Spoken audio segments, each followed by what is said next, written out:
ධර්මදේශනය ප්‍රඥා නාලිකාව තුළින් විකාශය කිරීමට ප්‍රචාරය කිරීමට ධර්ම දානය සිදු කිරීම සඳහා රත්මලානේ පදිංචි දයා කරන්දන මහත්මිය විසින් මෙම උතුම් වූ ධර්මදේශනය සඳහා සැදැහැති දායකත්වය දරා තිබෙනවා.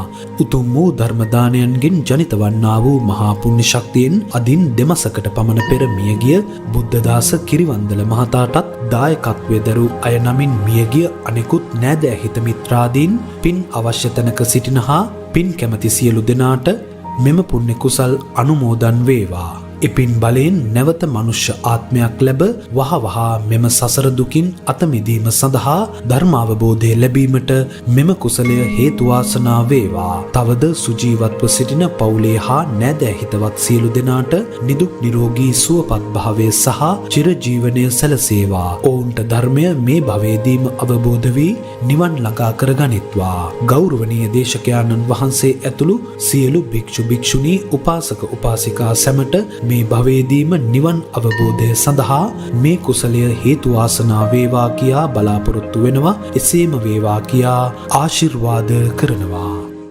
නමෝ තස්සේ භගවතෝ අරහතෝ සම්මා සම්බුද්දස්සේ නමෝ තස්සේ භගවතෝ අරහතෝ සම්මා සම්බුද්දස්සේ නමෝ තස්සේ භගවතෝ අරහතෝ සම්මා සම්බුද්දස්සේ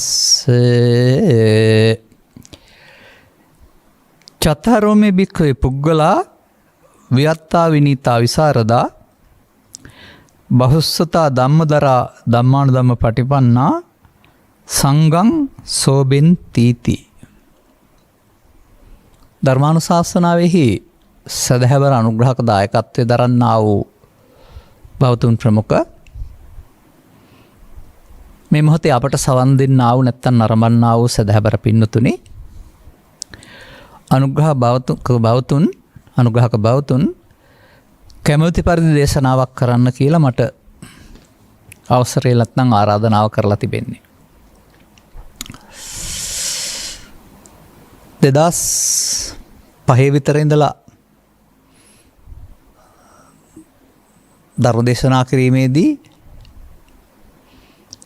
උපුටා දැක්වීම සඳහා යොදාගත්තා වූ සූත්‍රයක් තමයි මේ පොත පෙරලගෙන පොතේ තියෙන හැටියට කියන්න සෝදානම් වෙන්නේ. වෙනදා එක පොත පෙරලගෙන කිව්වේ නෑ. ඇතැම්මුන්ට උපුටා දැක්වට ඒක කොහෙද තියෙන්නේ කියලා තර්ක කරන අය ඉන්නවා. මේ පොතේ තියෙන එකනේ කියන්නේ. පොතේ තියෙන එක කියනවා කියන්නේ මේකේ සරල අර්ථය කියනවා කියන එක නෙවෙයි. විනිවිද යන්න පුළුවන් හැකියාව තියෙන්න වෙනවා. එහෙම විනිවිද ගිය කෙනෙක් නොඉන්න බුදුවරයෙක් පහළ වෙන්නේ නැහනේ.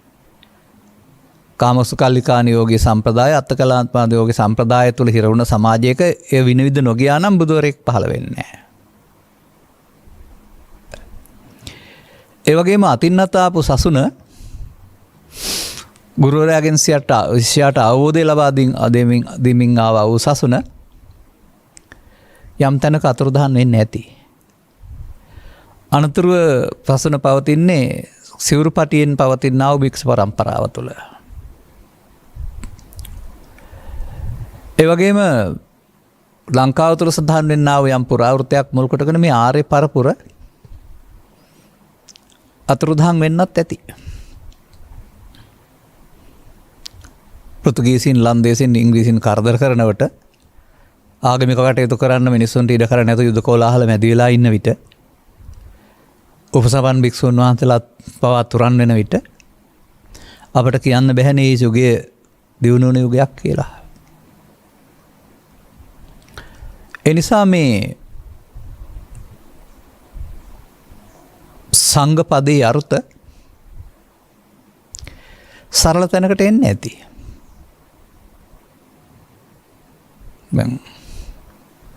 අට්ඨපුරිස පුද්ගලාය සවගතෝ සාව සංඝෝ. ආර්ය පුද්ගලයෝ 8 දෙනෙකින් යුක්තයි ශ්‍රාවක සංඝයා කියලා ගාථාවේ කියවෙනවා. නමුත් සදහම් අතර දහම් වුණොත් එහෙම ආර්ය පුද්ගලයෝ ඇති වෙන්නේ නැහැ. ඒ වගේම මම දකිනවා තථාගතයන් වහන්සේ ලබා දුන්නා වූ එහි බුක්ක උපසම්පදාව උන්වහන්සේගෙන් පසු ලබා දෙන්න බෑ. ඒ වගේම මම දකිනවා ඉන්පසු අනුදැනවා දාලා වූ සරණාගමන උපසම්පදාවත් නැහැ. විකල්පයක් වශයෙන් වර්තමානයේ පවතින්නේ ඥාති තතුත්කම උපසම්පදාව. ඒක මොන සම්ප්‍රදාය තුල කළත්, ගොඩබිමේ කළත්, ජලයේ කළත් ඒක.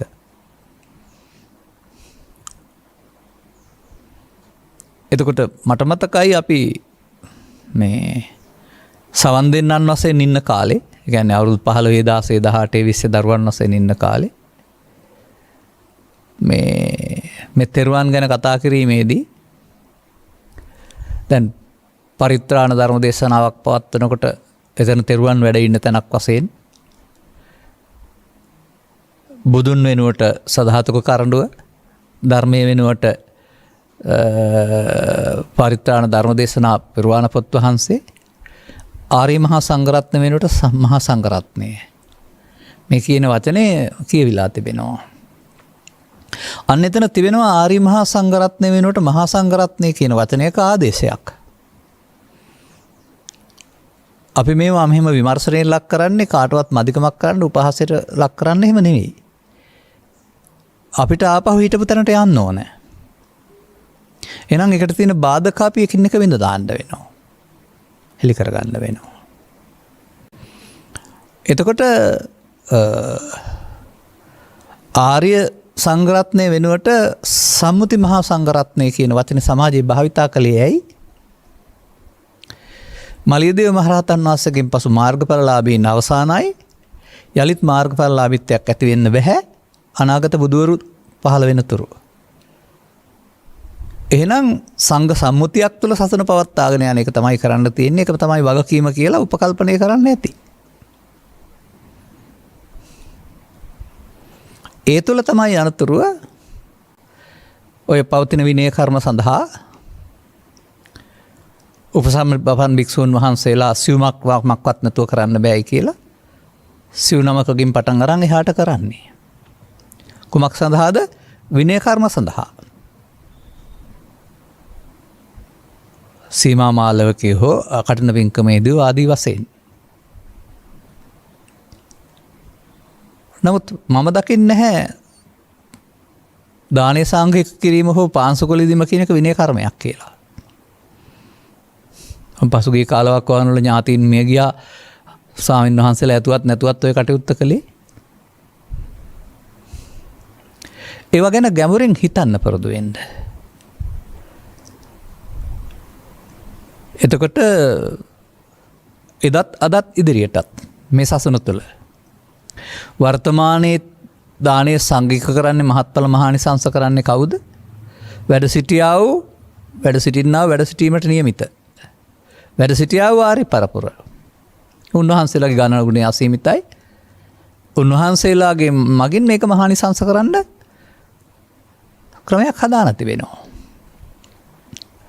උන්වහන්සේලා නැතත් දායකත්වයට පුළුවන් නම් මේ ආර්ය පරපුර බවට පත් වෙන්න උන්ටත් මේ දානේ මහත්ඵල මහානිසංස කරන්න පුළුවන්. කවුරු හරි පිරිසක් තමයි එතන ඉන්න ඕන දෙපිරිසෙන්. නමුත් එහෙම ගැඹුරු හැදෑරීමක් නැතුවම නිකන් කටට ආවට පාන්සුවලටත් උපසම්පදා 4 නමක් ඉන්න ඕනේ, දානෙටත් ඉන්න ඕන කියලා. ඒවා සම්මුතියින් අනිවාර්ය නැහැ. තිබ හිටියට කමක් නැහැ. අන්නේ සම්මුතිය තුළ තමයි උපසපන් භික්ෂුව තමයි සංඝ කියන්නේ කියන තැනට අපි ඇවිදින් ඉන්නේ. මේ සමාජයේ පවතින තත්ත්වයක් මම විග්‍රහ කළේ. නමුත් මේ අංගුත්තර නිකාය චතුක්ක නිපාතයයි. මේ සෝබෙන්ති සූත්‍රයයි. මේක කොළ පාටින් ඉරි ගහලා තියෙන අද ඊයේ නෙමෙයි මං හිතන්නේ 2005 විතර වෙන්න ඇති.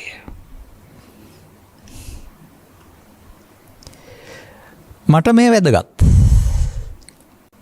මොකද මේ කඩතිරේ ඉක්මවා යන්න මේකේ මාර්ගයක් තියෙනවා. එනිසා අර සම්මුතිය පිහිටා සිට මේක වැරදි කියන්න උත්සාහවත් නැතිව මේකත් හදාarලා බලන්න. අර සම්මුතියෙන් අපි බැහැර කරන්න අවශ්‍ය නැහැ. හොඳයි මම තව දෙයක් කියනවා. හොඳයි සසුනින්ම නැත්නම් ශ්‍රී ලංකාවෙන්ම මාර්ගඵල අතුරුදහන් වුණයි කියමුකෝ. දැන් අර භික්ෂුණී සසුන අතුරුදහන් වුණා. ආයේ භික්ෂුණියක් නැති නිසා අනාගත බුදුහාමුදුරුවෝ පහළ වෙන තුරු උපසම්පදාව දෙන්න බෑ කියන සම්පත තියෙන්නේ මතයක් ඒකාධිකාරයක්. ඒ වගේ අමුතුවෙන් කොහොමද තනියෙන් සෝවාන් අය ඇති වෙන්නේ මේ කොහොමද ආපහු එහෙනම් ආර්ය පරපුරක් ඇති කරන්න කියලා තර්කයක් ගේන්න පුළුවෙනි. නමුත් තථාගතප්පේ දස ධම්ම විනයස්ස භික්ඛවේ විවටෝ විරෝචති නෝ පටිච්චන්නෝ. පටිච්චන්න හේවත් වැසී ගිය කාලේට බබලන්නේ නැහැ විවෘත වුණොත් බබලනවා. හොඳයි අපි කියමු ආර්ය පරපුර ඇති වෙන්න පුළුවන් කොහොමද? අන්න එතකොට මා ඔබට මින් පෙර ඉදිරිපත් කළා විමුක්තායතන සූත්‍රයේ කාරණා පහ මතක් කරගන්න. ඒ විමුක්තායතන සූත්‍රයේ කාරණා පහෙන්ම පෙන්වන්නේ ආපහු මාර්ගඵලලාභීන් නැති වෙන්න පුළුවන් විදි පහක්.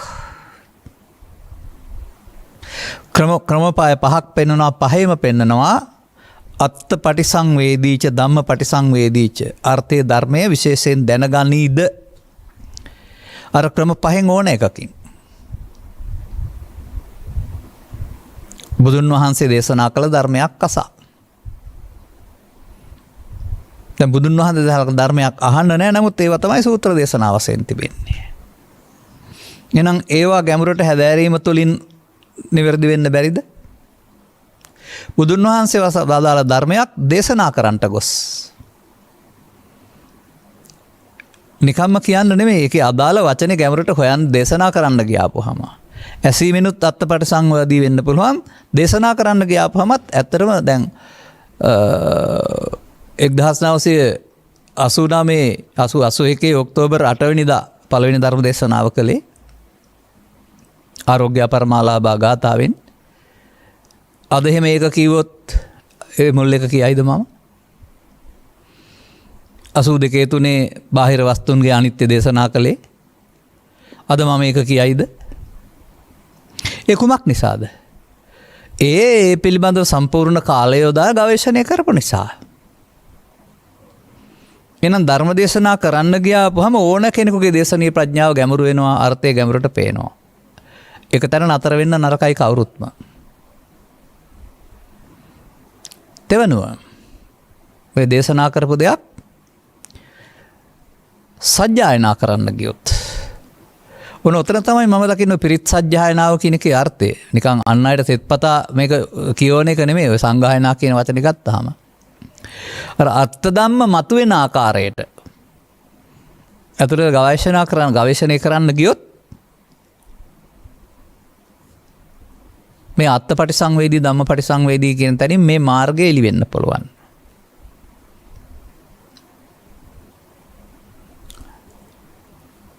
එතකොට දේශනා කරන්න ගියොත් සහ සජ්ජායනා කරන්න ගියොත් දෙකක් පෙන්වන්නේ මෙතන. අනතුරුව ධර්මයේ ගත්තේ නැතුව ලෞකික සමාධියක් හදන් ඉන්නකොට මේ සමාධිය පිරිහෙන ආකාරය මේ සූත්‍ර ගවේෂණය කිරීම තුළින් තදංග විස්කම්බන සමුච්ඡේද අර්ථ පැහැදිලි වෙන විට එහෙනම්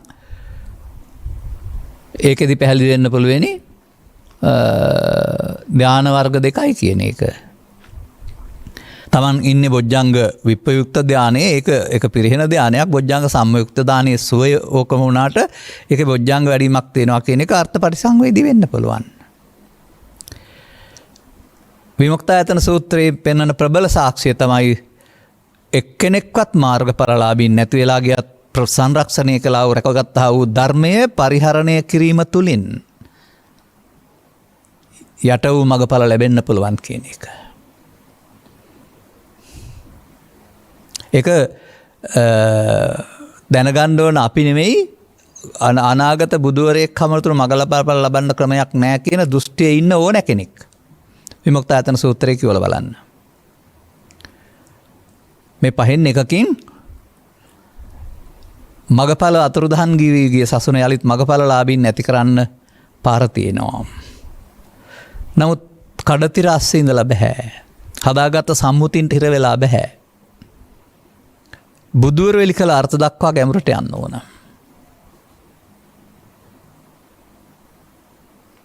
අන්න ඒ තුළ තමයි මට මේ සූත්‍රයේ විවරණය කරන්න පුළුවන් වෙන්නේ. කුමක්ද? මේ පදයට මම සාමාන්‍යයෙන් හොයලා අරුත් 4-5ක් විතර එකතු කරලා තියෙනවා. සෝබෙන්ති. සෝබනය. හෙබවීම. නියෝජනය කිරීම. ආලෝකමත් කිරීම. බැබලීම. ඔය සංඝ සෝබන ගුණ කියලා කතා කරන්නේ. සෝබන කියන්නේ හොබවනවා කියන අර්ථයනේ. එනම තථාගත බුදු පියාණන් වහන්සේ ඇති කළා වූ සම්බුදු සසුනේහි උන්වහන්සේ පිරිනිවන් වඩින්නේ නැහැ කියලා තියෙනවා. භික්ෂු භික්ෂුණී උපාසක උපාසිකා සිව්වනක් පිරිස ඒ අදාළ කරුණු පැහැදිලි කිරීම සඳහා අදාළ ප්‍රබල ස්ථානයට පැමිණෙන තුරු.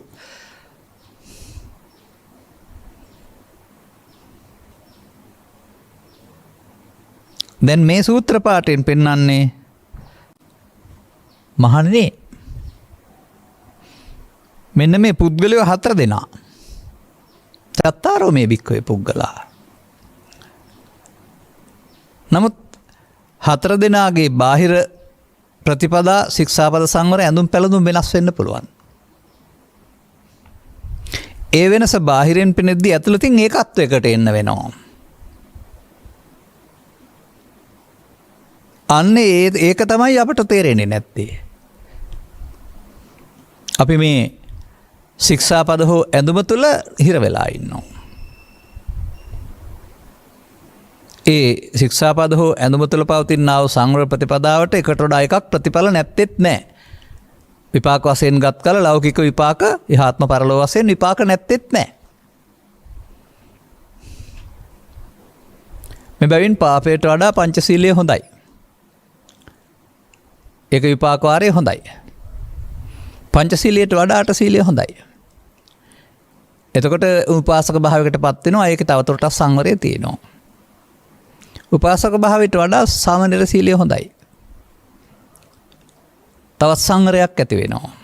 දස සාමාන්‍ය සීලය. ඊටත් වඩා උපසපන් සීලය හොඳයි. ඊට වඩා ශික්ෂාවත් 227ක් යටතේ සංවරයක් ඇති වෙනවා. වර්තමානයේ මෙන්න මේ පංචශීලයේ සිට තවත් අතුරු ශික්ෂාපද සංවර තියෙන ඕන තරම් යටතේ උපසම්පදා සිල්පද දක්වා පිරිසක් බුදු සමය සඳහන් මේ ශික්ෂණ ප්‍රතිපදාවන් තුළ හැසිරෙනවා. ඒ අදාළ පොයට නැත්නම් වටින පින්කමට නැත්නම් විනය කර්මවලට නැත්නම් පන්සිල් ඒ අදාළ සීමාවන් තුළ හැසිරෙනවා. ඒක තමයි සම්මුතින් පිළිගැනීම කියලා කියන්නේ. නමුත් මේ සම්මුතින් මෙසේ පිළිගැනීම සිදු වුණේ ආර්ය පරපුරක් නැති බැවින් ආර්ය ශික්ෂණයක් නැති බැවින් ආර්ය ශික්ෂණයෙන් පරිබාහිරව සම්මත මට්ටමේ හික්මී පවෙන් බැහැරව පිනෙන් හික්මීම නම් වූ ප්‍රතිපදාව තුළ මාර්ගඵල වලින් පිරිහුණා වූ සසුන 5000ක් කල් රැක ගන්න. මම හිතන්නේ එහෙමයි. 5000ක් කල් රැකගත යුතුයි අනිවාර්යයි නෙමෙයි මම එකෙන් පෙන්වන්නේ. නමුත් අඩු පිරිහෙමින් යන පාරක් දැන් මේ සසුන පිරිහෙන කාලේ කියලානේ ඇඟිලි ගන්නින්නේ ඔක්කොම. සමහර අයට සසුන ඉක්මනින් ඉවර කරගන්නත් ඕනකම තියෙනවා. මෙන්න මේ පටු කල්පනා ඔළුවෙන් අයින් වෙන්න ඕන කෙනෙකුගේ. බුදුරු ලෝකට දේශනා කරන්නේ අකාලික දහමක්. ඒක පවතින කාලේ බුද්ධෝත්පාදය. ඒක යට යන්න පුළුවන්, මතු වෙන්න පුළුවන්. අටුවාවක ඉලක්කමක් තිබුණාට අපට ඒක පරම සත්‍යයක් වශයෙන් ගන්න ඕන නැහැ. අපට ඕනකම තියෙන්නේ අපෙන් පස්සේ පරපුරටත් ඉන් පස්සේ පරපුරටත් ශාසනයේ අතුරු අන්තර්දානයේ අන්තිමයා තව අවුරුදු ලක්ෂ 10ක් 15කට පස්සේ ඇති වුණාට කමක් නැහැ කියන එක. 20කට පස්සේ 30කට පස්සේ මේ බුදුර ලිකලා වූ සත්‍ය වටිනාකම නොදන්න මිනිස්සු තමයි ඔක අගේකට සලකන්නේ නැත්තේ. වෙන කිසිවෙකුටත් එලි කරගන්න බැරි. බුදුවරු කරන්නේ යුගයට මොකද්ද? අනුප්පන්නස්ස මග්ගස්ස උප්පාදේති. නූපන් මගක් උපදවන එක. අපට කාටවත් කැක්කුමක් තියෙන්න බෑ උපන් මග වහන්න. රැකගන්න, මතු කරගන්න ඕනකමක් තියෙන්න ඕන. අන්න එතනදී අපි මේ කතා කරන භික්ෂු භික්ෂුණී උපාසක උපාසයා සිවණක් පිරිස භික්ෂු භික්ෂුණී වෙන්නේ සිවුරු පරවන ආකාරයෙන් සහ අර අදි සීල සංඛ්‍යාත ශික්ෂාපද වලින්. උපාසක උපාසිකා වෙන්නේ සුදු ඇඳුමෙන් සහ ඊට අඩු ශික්ෂාපද වලින්. ඒ ඔක්කොමත් සම්මුතියක්නේ. සම්මුතිය ඉක්මව නොයව පහර ගහන්න එපා. එම ඉන්න. මොකද ඒ තුල මෙතෙක්කල් රැකගෙන ආව සම්ප්‍රදායක් තිබෙනවා. ඒ නොතිබෙන්නට අපට මතු කරගන්න ලැබෙන්නේ නැහැ නේ. නමුත් මේ පදේ ගැඹුරට බලන්න. කුමක්ද සංගංසෝමින්ති කියලා කියන්නේ? සංඝයා හොබවත් පුද්ගලයෝ 4 දෙනෙක් සංඝයා හොබවත් ආලෝකමත් කරත් නියෝජනය කරත් බබලවත් 4 දෙනෙක්. කවුද ප්‍රකාශය කරන්නේ? බුදුන් වහන්සේ. කවුද 4 දෙනා?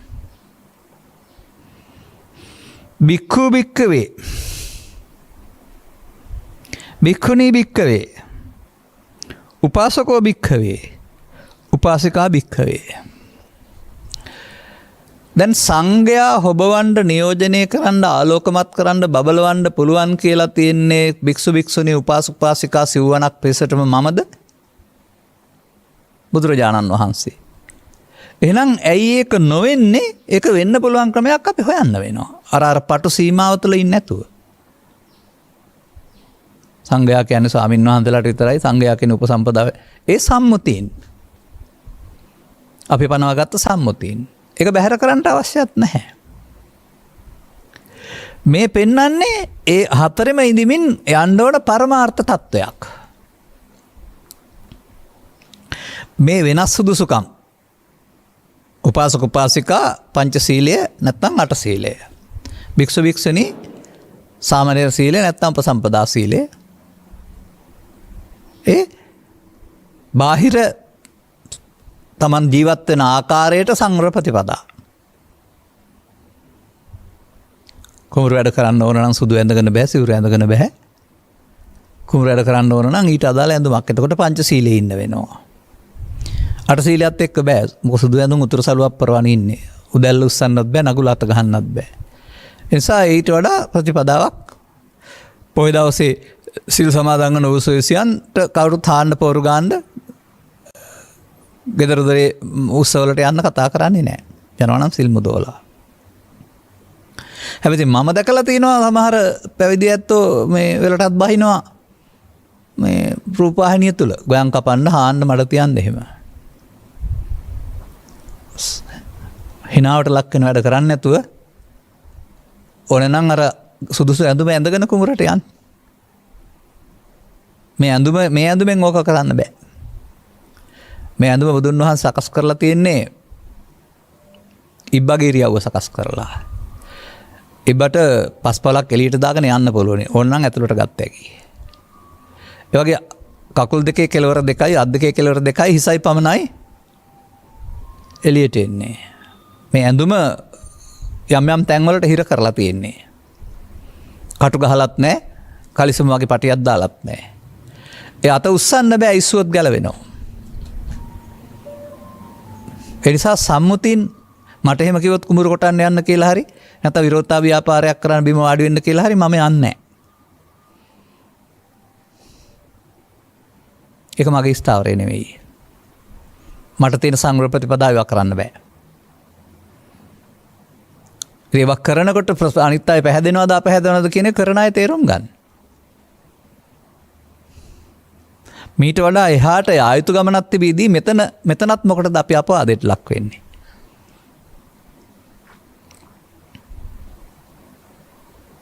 දේශපාලනඥයෝ රැස්වීම සංවිධානය කරලා සාකා පිහිටවන්න කියලා කිව්වට එහෙනම් මම කාගේවත් ඒවට යන්නේ නැහැ. පුරවැසියෙක් වශයෙන් මට ඡන්දායිතියක් තියෙනවා. ඒක අදාළ රටේ යහපත සඳහා පාවිච්චි කරන්න තීරණය කරනු ලබනවා මේ මොහොතට. කොහෙවත් ඇලිලා ගෙල්ලා නැහැ ඒකටත්. ඊට එහාට අපි හොයන්න ඕන. අපේ වගකීම මේකයි. මම මේක මේ 4ට වෙන වෙනම පැහැදිලි කරන්නේ නැතුව ගන්න හදන්නේ ඇයි? මේකට අදාළ සුදුසුකම් ටිකක් තියෙනවා. මේ 4ෙම තිබෙනවා මෙන්න මෙහෙම දෙයක්. වියත්තෝ විනීතෝ විසරදෝ බහුස්සුතෝ ධම්මදරෝ ධම්මානුධම්ම පටිපන්නෝ කියන වචන පහ භික්ෂුවටත් භික්ෂුණීටත් උපාසකතුමාටත් උපාසිකාවටත් සමානයි. අන්න ඇඳුමෙන් සහ ශික්ෂාපදයෙන් වෙනස්ව සිටියේදී මෙන්න මේ සමානත්වයට පත් වෙන්නේ කොහොමද කියලා හොයන්නකෝ.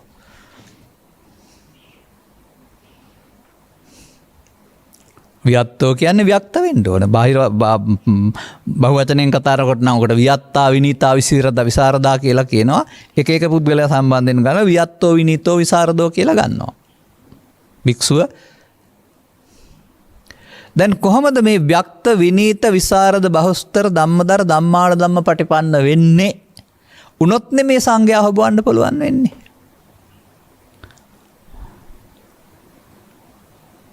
එනම් ව්‍යක්ත භාවය කුමක්ද? විනීත භාවය කුමක්ද? විසරද භාවය කුමක්ද? බහුස්තර භාවය කුමක්ද? ධම්මදර භාවය කුමක්ද? ධම්මාන ධම්ම පටිපන්න භාවය කුමක්ද? තේරෙනවද මේකෙන් හතර දෙනාගේම මාර්ග සමානයි කියලා? තේරෙනවද එහෙනම් පංචශීලයේ හරි දසශීලයේ හරි උපසම්පදා සීලයේ හරි නෙවෙයි මේ මාර්ගයේ තියෙන්නේ මේ සමාන එකේ කියලා? අරක බාහිර ආවරණයක් පමණයි. අන අපි හිතනවා නම් මේ ශික්ෂාපද සංවරය තුළ මේකෙන් මට සංඝ භාවයට පත් වෙන්න ඕන නිවන් හම් වෙයි කියලා. එහෙනම් තිලබත පරාමාසය. මේ තුල සිටමින් ඔබ හොයා ගන්න කල්යාණ මිත්‍ර සේවනයෙන් සහ සද්ධර්ම ශ්‍රවණයෙන් කොහොමද එහෙනම් ව්‍යක්ත වෙන්නේ? සාමාන්‍යයෙන් ව්‍යක්ත කියන එකේ තේරුම මොකද්ද? වියත්තෝ. සාමාන්‍යයෙන් අපි කතා කරන්නේ ව්‍යක්ත ලෙස ජපන් භාෂාව, ඉංග්‍රීසි භාෂාව, හින්දි භාෂාව හසුරනවා. දැන් පාසලේ ළමා සමිති මෙහෙවද්දී හසුරුණු ලැබුවා, මෙහෙවනු ලැබුවා. නමුත් සමහර විට වචන හිතා හොයා නවත්ත ගන්න ඇති. ඒ ව්‍යක්ත වුණේ නැහැ. නමුත් ධර්ම දේශනා කරනකොට වසර 40ක් විතර තිස්සේ එතකොට පැටලෙන්න වචන තියෙන්න බෑ. අදාළ වචනේ අනායාසෙන් ගලාන එනවා. පැයක් දෙකක් තුනක් ගියත්. ඒ වචන හැසිරීමේ ව්‍යක්තභාවයම කතා කළේ.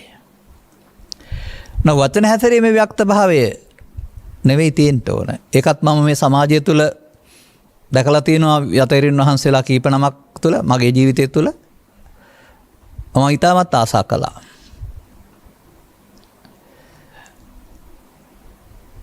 උන්වහන්සේලාගේ වචන හැසිරීම තුළ පුදුම ආකර්ශනීය බවක් නම් වශයෙන් සඳහන් කරන්න ගියොත් අමතක වෙන්න ඉඩ තියෙන නිසා කියන්නේ නැහැ. මගේ ජීවිත කාලය තුළ සමාජයේ ජනප්‍රිය වුණ මාධ්‍යවල ධර්ම දේශනා කළ දේශකයන් වහන්සේලා කීප නමකගේ වචන ස්වභාවය, හසුරන ආකාරය ආකර්ශනීයයි. ඒ වචනේ ව්‍යක්ත බවක්. ඒ බොහෝ කල් ධර්ම දේශනා කිරීම තුළ පමණක් නෙමෙයි, වචන හසුරන ආකාරය සහ වචනේ ශබ්දය අනුව අර ජාතක කතාවක තිබෙනවා මේ මට මතක නැහැ හරියට මොකක්ද කියලා. සියලු සත්තුන් කතා කරන භාෂාව දන්න නුවණක් තිබුණයි කියලා. ඔය කියන්නේ එහෙම අර්ථයක් නෙමෙයි ඒක. නමුත් සියලු සත්තු කතා කරනවා. ඒ හඬෙන් ඉරියව්වෙන් අපට තේරුම් ගන්න පුළුවන්කම තියෙන්න ඕන. අනිවාර්යයෙන් මේ වචනවල උච්චාරණය සහ ස්වර අඩු වෙන ආකාරයෙන් සහහි ස්වර සංඛ්‍යාතය තුළ අපටත් බොහෝ දෙනා තේරෙනවා කිව්වේ නැති වුණාට. මේ කතා කරන්නේ ඒකත් නෙමෙයි. කුමක්ද බුදුසසුන තුළ ව්‍යක්තභාවය?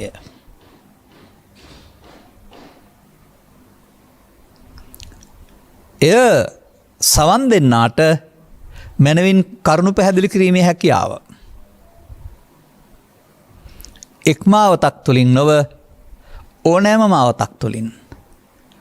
තථාගතයන් වහන්සේ දා පැහැදිලි කිරීම සහ භාවිතා කළ ගත්තා වූ මේ සද්ධර්මයේ ගැඹුරු මාතෘකා තියෙනවා කීපයක්. ගැඹුරු ඉගැන්වීම් කියලා. ඒ ඕනෑම මාතෘකාවක් තුළින්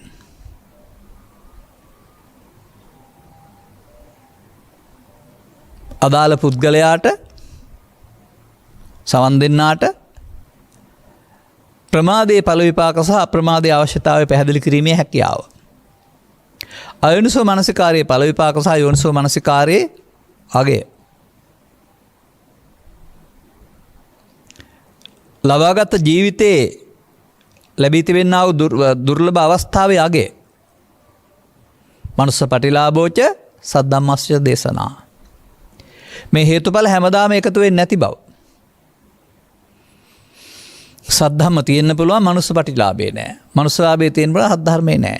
ඔය පසුගිය කාලයක් වවුණු අපි දකින්නේ සියවස් 6ක් 7ක් 8ක් තිස්සේ මිනිසුන් නම් ඉපදුනා.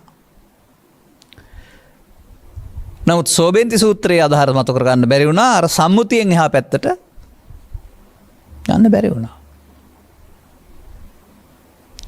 මම නම් කල්පනා කරනවා මේ සදහම්හි අරුත් විග්‍රහ වෙන විට ඔය සම්මුතින් නොහොමම තියේවි. භික්ෂු භික්ෂුණී උපාසක උපාසිකා. ඒ පිළිගැනීම මේ ගෞරවය හැමම තියෙන්නමත් ඕන. නමුත් ඔය හතර කොට්ටාසය තුළම මෙන්න මේ ව්‍යක්ත විනීත විසරද බහුස්සත ධම්මදර ධම්මාන ධම්මපටිපන්න සංඝයා ඇති විය යුතුයි. මෙතරම් කාලයක් කැප කරගෙන පෞද්ගලිකව අපේ ශික්ෂණයේ අවසානය දක්වා යන්නට වෙන් කරන්නට තිබෙන කාලේ ඉක්මන් කිරීම සඳහා තියෙන කාලේ තවත් බොහෝ පිරිසගේ ඇස්සැරීම සඳහා අපි යොමු කරන්නේ අනාගත බුදුහාමගේ ශාසනය සම්බුද්ධ ශාසනය බබලවන්න නෙවෙයි. ඒක එදාට ඉන්න අය කිව්වෝයි. අපේ ගෞතමයන් වහන්සේ හෙළි කළා වූ සදහම් හෙළි කරගෙන වත්මන් රට වත්මන් ජනතාව ධර්මයේ සරණින් නිවෙන සැනසෙන සාමකාමී භූමියක් දහම් දීපයක් බවට පත් කරන්න. කවුරු කවුරුද? භික්ෂුන් පමණක් නෙවෙයි. භික්ෂු භික්ෂුණී උපාසක උපාසිකා. තව එහාට ගියාපුවාම කාමභෝගී පිරිමින් කාමභෝගී කාන්තාවන් බ්‍රහ්මචාරී පිරිමින් සහ බ්‍රහ්මචාරී කාන්තාවන් එක ඉන්දියානු සමාජයේ කුලකට.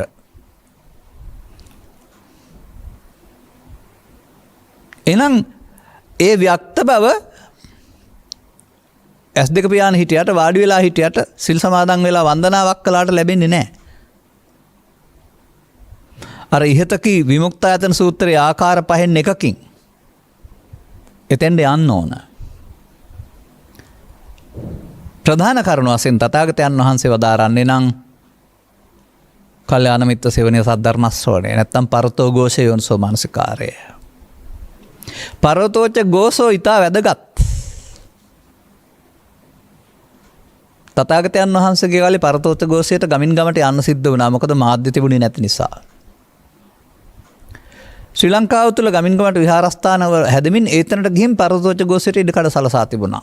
සිවස් 2 3 4කට 5කට 6කට ඉස්සර. වර්තමානයේ පවතිනා වූ අර්බුද තුළ ඒතනට යන්න බැරි වෙනවා. නමුත් ඒ වන විට ශ්‍රව්‍ය මාධ්‍ය ප්‍රබලයි. සමාජ මාධ්‍ය ප්‍රබලයි. Facebook, YouTube අනිකුත් අඩවි ඕන කෙනෙකුට ගෙදරට ගෙන්න ගන්න පුළුවන්. තෝරගන්නත් පුළුවන්. ඒ නිසා මම දකිනවා මොනම බාධකයක් යටතේවත් ධර්ම සංවේදනයේ ධන්වේදනයේ අඩපණ වෙලා නැහැ. යතින ඔබ වාසනාවන්ත නැද්ද? දැන් ඔබ ඉන්න තැන ඉන්න. භික්ෂු නම් එහෙම, භික්ෂුණී නම් එහෙම, උපාසක නම් එහෙම, උපාසිකා නම් එහෙම. ව්‍යක්ත වෙන්නේ කොහොමද?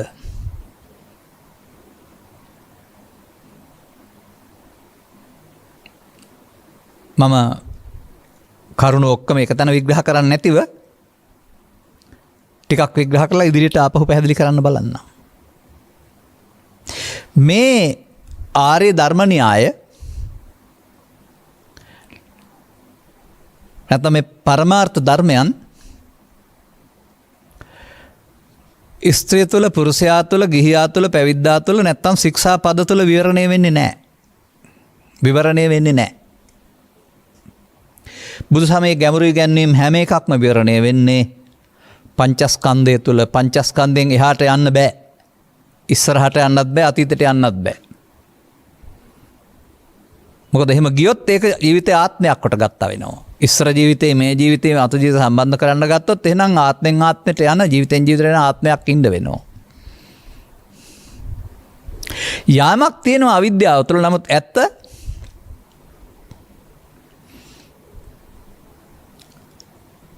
අතීතයේ ඉස්සර ජීවිතේ අනාගතයේ මතු ජීවිතේ වර්තමානයේ මේ ජීවිතය කියලා බෙදන්නේ නැතුව. අතීතයේ ඊයේ අනාගතයේ හෙට වර්තමානයේ අද කියලා බෙදන්නේ නැතුව. අතීතයේ ගත වුණ තත්පරේ වර්තමානයේ දැන් තත්පරේ අනාගතයේ ආපනේ තත්පරේ කියලා බෙදන්නෙත් නැතිව. එතකොටත් තත්පර තුනක් නේ. ඔබට මේ ස්කන්ධ පංචකය තුල අතීතයේ වර්තමානයේ අනාගතයේ තුන හේතු වර්තමාන ඵල අනාගත වර්තමාන හේතු තුන බෙදන්න පුළුවන් තැන දක්වා ඔබ අවබෝධයෙන් එන්න මන් දකින්න එක ව්‍යක්තභාවයක්. අර විස්තර පෙන්වුවේ අතීත වර්තමාන අනාගත සිංහල භාෂාව ඉගෙන ගන්න ආකාරයෙන් සහ එහෙම. නමුත් අන්තිමට එක් ස්කන්ධ පංචකයක් තුල අතීත හේතුත් වර්තමාන ඵලත් වර්තමාන හේතුත් දකින්න පුළුවන් තැන දක්වා මේ ස්කන්ධ පංචකයක් තුල අතීත හේතු වර්තමාන ඵල වර්තමාන හේතු උගන්වන එක තමයි පටිච්චසමුප්පාදය කියන්නේ.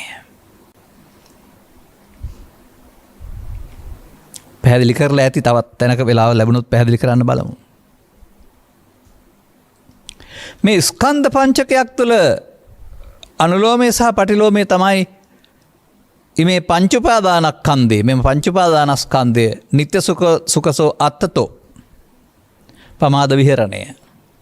අනිච්චත දුක්ඛතෝ අනත්තතෝ අපමාද විහරණය. ජීවිතය තුළද මේ පංච උපාදානස්කන්ධේ මෙම පංච උපාදානස්කන්ධ කියන ශරීරය එහෙම නෙවෙයි. ඇතැම්ම තාමත් කල්පනා කරනවානේ පංච උපාදානස්කන්ධය කියන්නේ මව් කුසෙන් බිහිවීමට මැරෙනකම්ම තියෙන ශරීරය ඒක තුල ධර්ම දේශනා කරයි කියලා. වහින්සක උපාසකමල තාමත් එහෙම හිත හිතා ඉන්න බව මට ආරංචි වෙලක් තියෙනවා එහෙනම්. නෑ. ස්කන්ධ පංචකය අවුරුදු 80ක් 90ක් තියෙන කයක් නෙවෙයි. ඇස තුළ කන තුළ නාසය තුළ දිව තුළ කය තුළ පහළ වෙන්නා වූ අරමුණ තුළ මොහොතින් හටගෙන නැසෙන එක. ඒ නිසා තමයි ඒකට වේදනා හයක් සංඥා හයක් සංකාර හයක් විඥාන හයක් පහළ වෙනවා කියලා හය පොළට බද්ධ කරලා තියෙන්නේ. සත්තට්ඨාන කුසල සූත්‍රයේ. හය පොළට සඳහන් කරන තිබුණාට හය පොළ නම් ඇස කන නාසය දිව කය සිත කියලා තේරුම් අරගෙන එයින් එන්නා වූ අරමුණ රූපේ ශබ්දේ ගන්ධේ රසේ පොට්ටබ්බය එහි මුලා වීම රූප ශබ්ද ගන්ධ රස පොට්ටබ්බ ධම්ම තණ්හා වශයෙන් තේරුම් අරගෙන අන්න දැන් එහි මුලා වීම නිත්සුකාත්ම කොට ගැනීම කියලා තේරුම් අරගෙන ලේක සංසාරේ කලේ ඕක තමයි බුදුරු පහළ වෙන්න පෙර පව තුල පින තුල ධානය තුල හෙවත් අපුඤ්ඤාභි සංකාරයේ පුඤ්ඤාභි සංකාරය අනුජ්ජාභි සංකාරයට දිනු වෙමින් නමුත් ඒ තුල නිත්සුකාත්මනං වූ මුලාවෙන් ගැලවෙන්න බැරුව හිර වී සිටි බව. දැන් සීල සූත්‍රයට අනුව සක්කාය සූත්‍රයට අනුව ඉමේ පංච උපාදානස්කන්ධේ අනිච්චතෝ දුක්ඛතෝ අනාත්තතෝ යෝනිසෝ මනසිකරන්තෝ. මෙම පංච උපාදාන ඒ මොහොතේ උපන් එක කය නෙමේ. අන්න ව්‍යක්ත භාවයට පත් වෙනකොට යෝනිසෝ මනසිකරණතෝ සෝතාපට්ටි ඵලං සච්ච කරයියාති. එසේ තේරුම් ගැනීම එසේ පැහැදිලි කරන්න හැකියවීම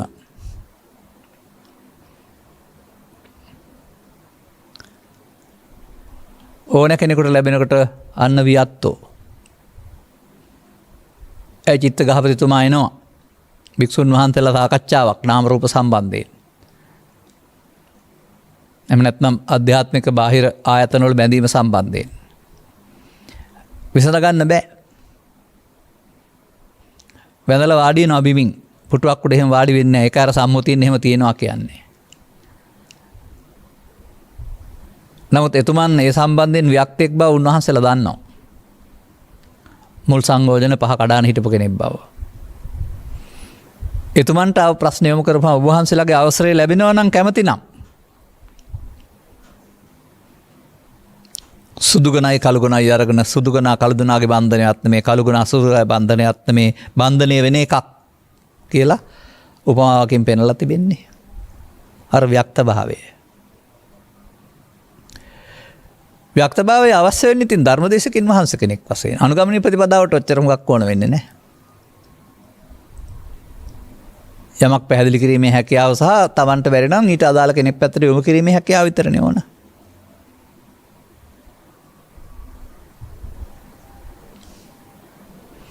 ව්‍යක්ත භාවය තුළම අපට පැයම පැහැදිලි කරන්නේ අපි ඉතිරි වචනත් අරගෙන කොතනින් හරි ගැඹුරු තැනකට යමු.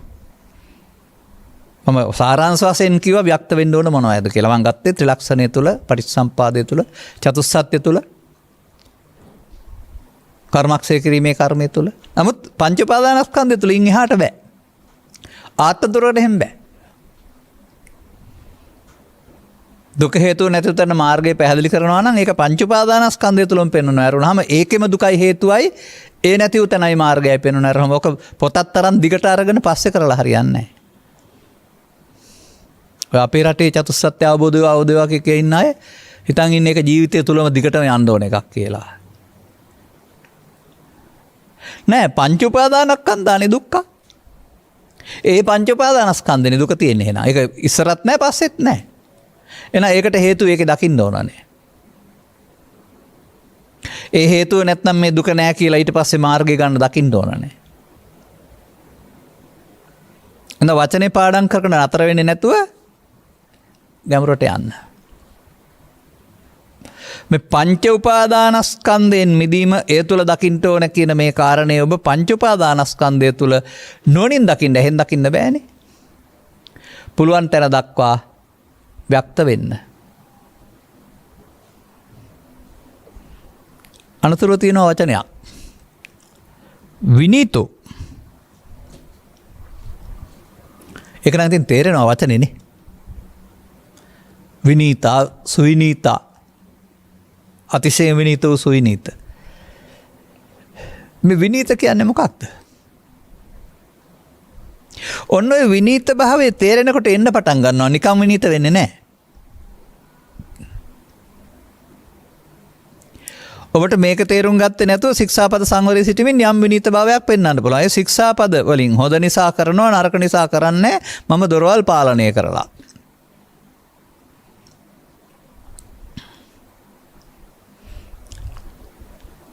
ඒක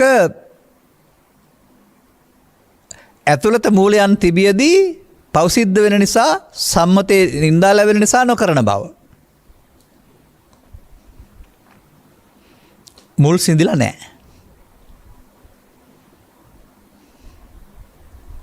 මම ඉතින් මේකට දැකපු දෙයක් මගේ බණවල කියලා තියෙනවා. මම මගේ අධ්‍යාපන කටයුතු වල 6 7 8 පන්ති වලට බස් රථයකින් යනවා.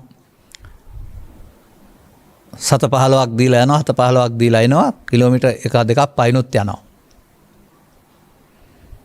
මම යන බස් රථයට ගොඩ වෙනවා තවත් දරුවෙක්. මට වඩා වෙනස් සැඳුමක් තියෙනවා. මම සාමාන්‍යයෙන් නිකන් සපත් දෙකක් හතරෙප්පු දෙකක් දාගෙන යන්නේ. ඔහුගේ සපත් දෙකක් තියෙනවා, ඒකට කකුල් දෙකට පටි දෙකකුත් ගහලා තියෙනවා. උඩටම දනිස්ස දක්වා. ඉතින් අපි සමගම යනවා බස් රථේ පන්තියෙත් ඉන්නවා. වෙනසක් පේන්නෙත් නැහැ. අපි වගේම යනවා එනවා. දිනක් ක්‍රීඩා විවේකයක් තුළ දරුවා බැම්මක් උඩ වාඩි වෙලා ඉන්නවා සපත්තු ගලවලා. එදා තමයි මට තේරුණේ සපත්තුවේ අඩිය උස්සලා තියෙන්නේ, පටි දාලා තියෙන්නේ ඇද කකුල් දෙක ඇද ඇරෙන්න. අඩිය තියලා යනකොට ඇද එන්නේ අපූර්වට ගියයි. ගලවපුවම ඇදයි. අඩිය තියන්න බෑ. එනම් බාහිර සපත්තුව සකස් කිරීමෙන්, පටි සකස් කිරීමෙන් කකුල බකලේ වහලා සකස් කරන්න පුළුවන්. පිටට පෙන්නන්න පුළුවන්. නමුත් බකලේ ඇරෙන්නේ නැහනේ. ඒක පෘථග්ජන පුද්ගලයාගේ ඇඳුමේ හෝ ශික්ෂාපදව සංවරය බකල කකුලට පිටින් සපත්තුව දැම්මා වගේ වැඩක් කියලා කවදා හරි තේරුම් ගන්න.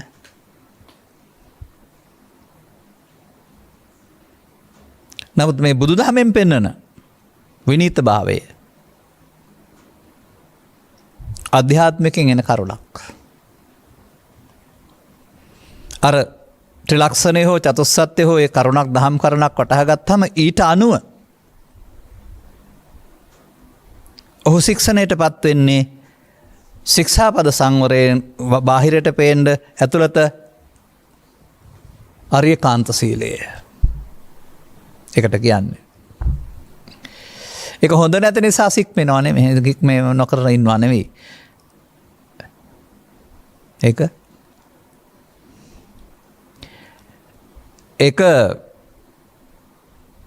කර්ම රැස්වීම සසර ඇවිදීමට හේතුවෙන බැවින් උපාදානයේම දුකට හේතුවන බැවින් උපාදාන නොවී අවසන්වීම සඳහා පැරණි උපාදානයන් මිදීම සඳහා ශික්ෂාපද සීමාවේ සිටමින් ඒක ඉක්මවා යමින් චක්කුණා සංවරෝ සාදු සාදු සෝතේන සංවරෝ ඇසෙන් කනෙන් නාසෙන් දිවෙන් කයෙන් අරමුණෙන් අරමුණට පෙරපුරුදු අසංවරයට ඉඩ නොදී දැකලා පාලනය කිරීම. ව්‍යක්ත වුණ පුද්ගලයාට විනීත වෙන්න පුළුවන්නේ.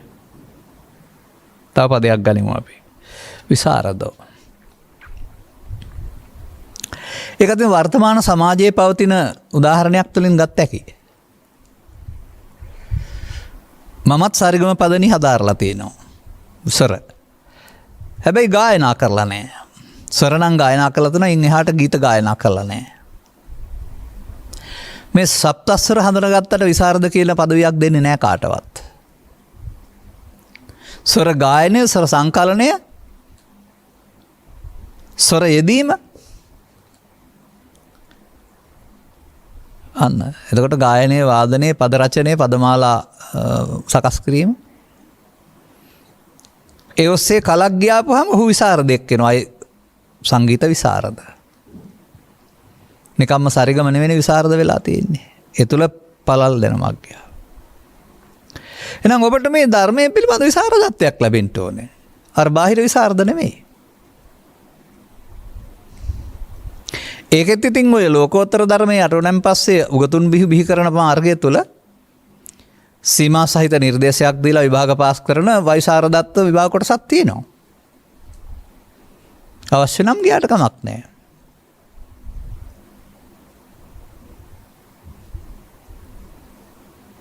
නමුත් මම දකිනවා ඇත්ත තේරුම් නොගෙන කටපාඩම් කරන ලබාගත් විසරදත්වයක් තුලත් ඒකත් නිකම්ම නිකන් ආහිර අර බාහිර උපාධියක් තනතරක් වගේම ලෞකික දෙයක් විතරයි. අරන් බලන්න ඕන.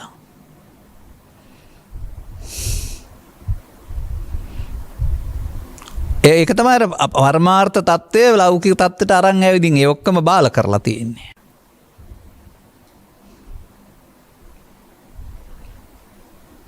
දැන් ආර්ය සත්‍ය පඬිතෝ කියන වචනයක් පාවිච්චි කරනවා. ආනන්ද හාමුදුරුවන්ගේ විචිත්‍රත් ධර්මදේශකත්වයට මහාචාර්ය ආනන්ද කියලා කියනවා. බුදුන් වහන්සේ හැරුණට මහා ආචාර්යවරයෙක් යා. වත්මත් විශ්වවිද්‍යාල අධ්‍යාපනයේ මහාචාර්යයෙ ඉන්නවා. ඒ අරකද? නෑ වුණුත් උන්ගේ ශේස්ත්‍රයේ මහාචාර්යවරු තමයි. අන්නේ වගේ මේ විසරද භාවය කියන එක වෛශාරද්ද කියලානේ කියන්නේ. එහෙනම් කොතනින් ගැටලුවක් ඉදිරිපත් කළත් ඒක ත්‍රිලක්ෂණය තුලින්, චතුස්සත්ත්‍ය තුලින්, පටිච්චසමුප්පාද නිරෝධය තුලින්, කර්මක්ෂය කිරීමේ කර්මය තුලින්, බොජ්ජංග වැඩිම තුලින්, සප්තවිසුද්ධිය තුලින්, සතර සතිපට්ඨානය තුලින් භවගාමිත්වය සහ භව නිරෝධගාමිත්වයට පාර. භවගාමිත්වය සිදුවෙන පෙළ දහම. අන්නේ පෙළ දහම ඔස්සේ මේක මෙහෙමයි වෙන්නේ කියලා පැහැදිලි කරන්න පුළුවන් වෙනකොට විසරදත්වයක්. පමාද විහරණය ඔබ තුල වෙන්නේ මෙහෙමයි කියලා පැහැදිලි කරනවා. අර අතර ගත්ත නෙල්ලි ගෙඩියක් අටපැත්තෙන් එකට පේනවා වගේ බුදුන් වහන්සේ ඉස්සරහා සවන් දුන්න අය මනස්කාන්තයි දේශනය කියලා තියෙන එකනේ. තමන් ළඟ ඒ පිළිබඳ අවබෝධය නැත්නම් වෛශාරද්දයක් දත්තයක් දක්වන්න බෑ.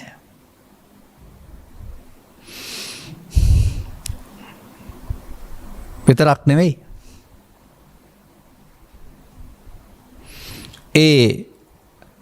මේ ග්‍රන්ථ තුළ පවතිනා වූ වදනින් වදන සකස් කරලා තිබෙනා වූ පෙළ දහම ඔබේ ඇස තුළ කන තුළ නාසය තුළ දිව තුළ සිදුවෙන ආකාරය පැහැදිලි කරන්න පුළුවන් වෙන්න ඕන. පැහැදිලි කරලා දෙන්න පුළුවන් කමක් තියෙන්න වෙනවා. එතකොට ඔහු ඒ තුළින් ඉගෙන ගන්න ඔහුගේ වර්තමාන මොහොතේ ප්‍රමාදී පෙළ දහම. ප්‍රමාදී පෙළ දහම යන්නේ සසරට ඇලෙන්න.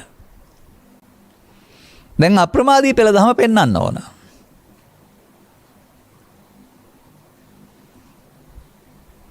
පෙන්වන්න පුළුවන් නම් එහෙනම් ඔවුන්ටත් විශාරදත්වයක් තිබෙනවා.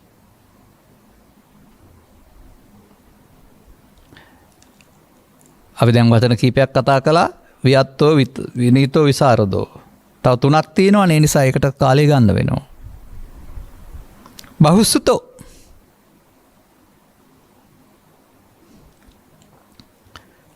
අරහන්ත බුද්ධ, පච්චේක බුද්ධ, සුත බුද්ධ කියලාත් කතා කරනවා.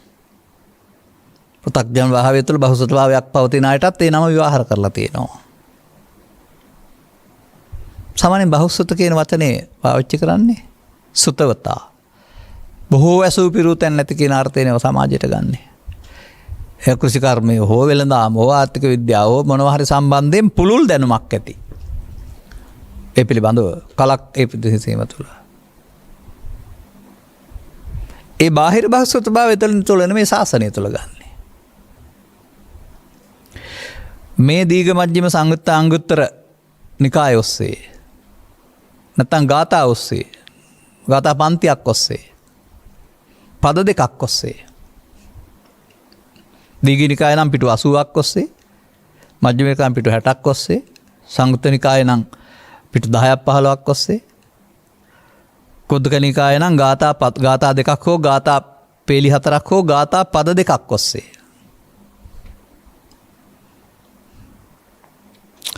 මේ බුද්ධ දේශනාවේ හැටි හිමයි. පුළුල් ශේස්ත්‍රයක් තුළ විවරණය කරන්න පුළුවන්. නමුත් ප්‍රඥාවන්තයන් සඳහා ඉතා කෙටි කලක් තුළ විවරණය කරන්න පුළුවන්. අන්න එහෙම හැකියාවට කියනවා බහුසුත භාවය කියලා. දැන් බෝධිපාක්ෂික ධර්ම 37 තුළම පැහැදිලි කරනවා නිවන් මාර්ග. නමුත් මඤ්ඤමානෝකෝ බික්ඛු බද්දෝ මාරස අමඤ්ඤමානෝ මුත්තෝ පාපිමතෝ කියන පද දෙක තුල ප්‍රමාද විහරණයයි අප්‍රමාද විහරණයයි තිබෙනවා.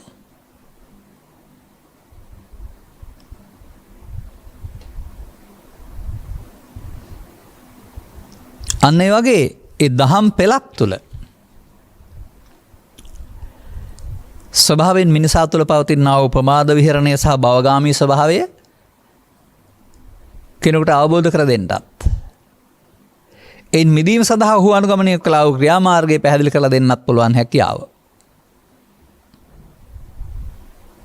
මෙතන බහුසුත භාවය කියලා කියනවා. ලෞකික කරුණු ඉක්මවා යමින් ලෝකෝත්තර කරුණු කෙහි ප්‍රවිෂ්ඨ වීම සඳහා.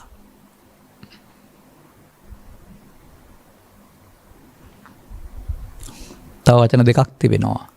ධම්මදරෝ. මොකද්ද මේ ධම්මදරෝ කියන්නේ? ධර්මදර. ධර්මයේ දරණනේ.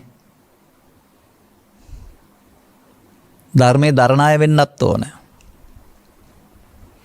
ඒ කියන්නේ මේ ශාසනයේ බර පදවි අරන් දරණ එකද එහෙම නැත්නම් පොත්පත්වල සංරක්ෂණ බර දරණ එකද? ඒවත් දරණේ දරාගෙන.